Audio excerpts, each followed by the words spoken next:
Shalom, I'm Rabbi Michael Panitz, the Rabbi of Temple Israel of Norfolk, Virginia, speaking to you from the pulpit of our synagogue.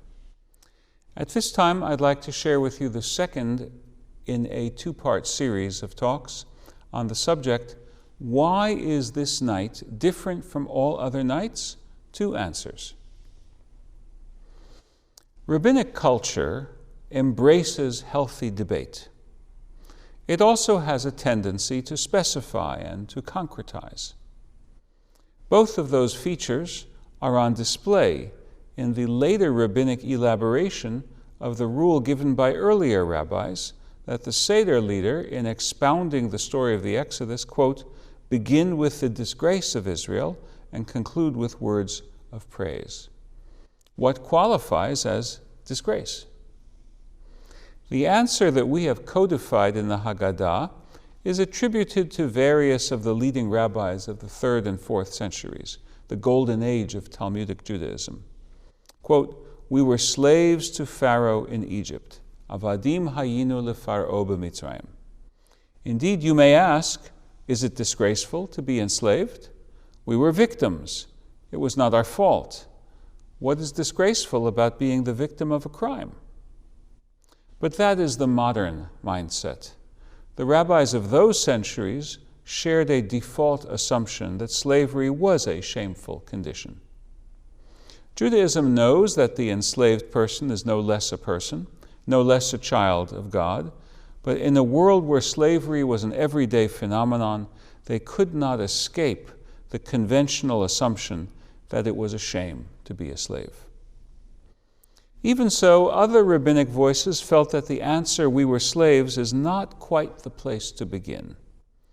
Trying to fulfill the requirement to begin with the shameful, these other rabbis went back generations to the childhood of Abraham, quoting the book of Joshua, chapter 24, verses 2 through 4.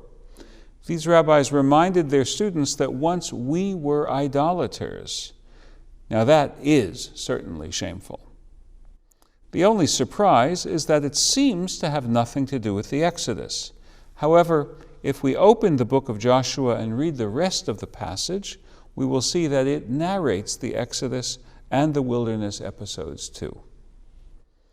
Perhaps because of its greater comprehensiveness, this second answer, the answer based on the book of Joshua, served as, quote, the answer in certain Jewish circles for quite a few centuries.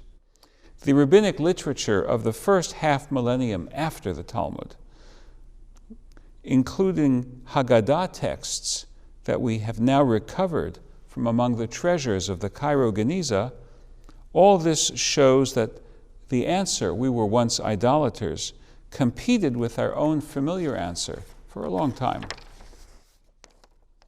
When did, quote, our answer become the standard one?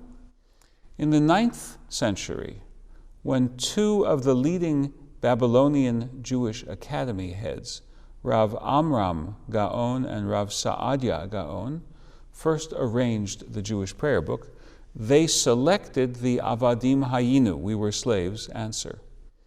It took some centuries yet, but by the dawn of printing, it was the clear favorite, and printed books made that ordering a done deal. What can we learn from this little excursion into the history of our Seder and its liturgy? I would like to propose 4 lessons. Lesson number 1, debate is healthy. Today we have too many people locked into their various echo chambers, either right-wing or left-wing, and to debate their partisan consensus invites being silenced. The rabbinic example is much more helpful. By exposing ourselves to the ideas of those with whom we disagree, at the very least we will be forced to up our game, and we may even learn something valuable. To change one's mind for a sufficient cause is the mark of a free intellect.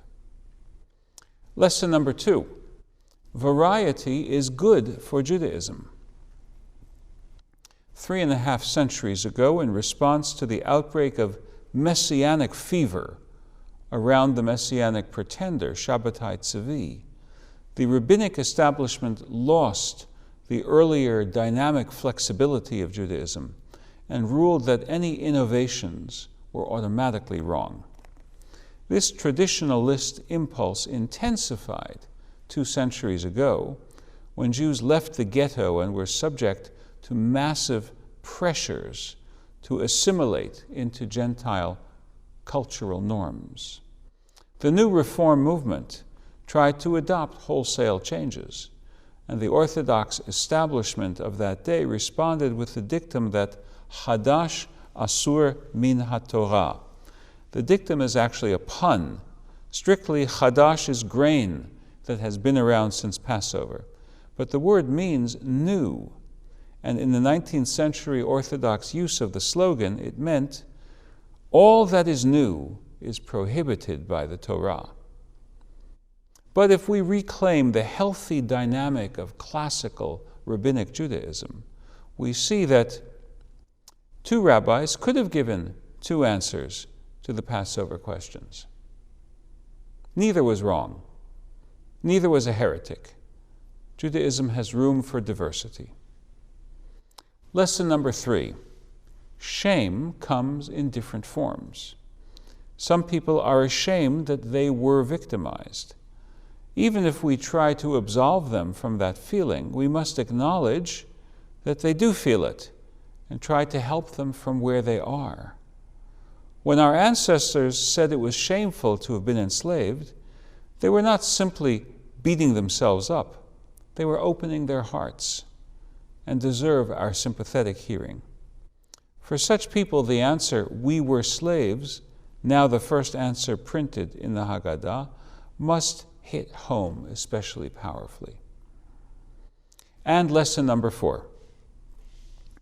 The second answer, once we were idolaters, reminds us that Judaism is not only about political organization and self-defense.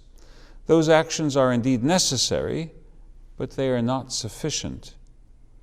Self-protection is the bark of the tree, keeping it alive from the attacks of parasites and predators. But the tree also needs its sap to flow from root through trunk and branch and twig into the leaves. Only then is it alive. At first, we were idolaters, then we became monotheists, then we became Jews. That is truly moving from shame to glory. Let us be worthy of that development. That is why Judaism is a gift to the world. Shalom.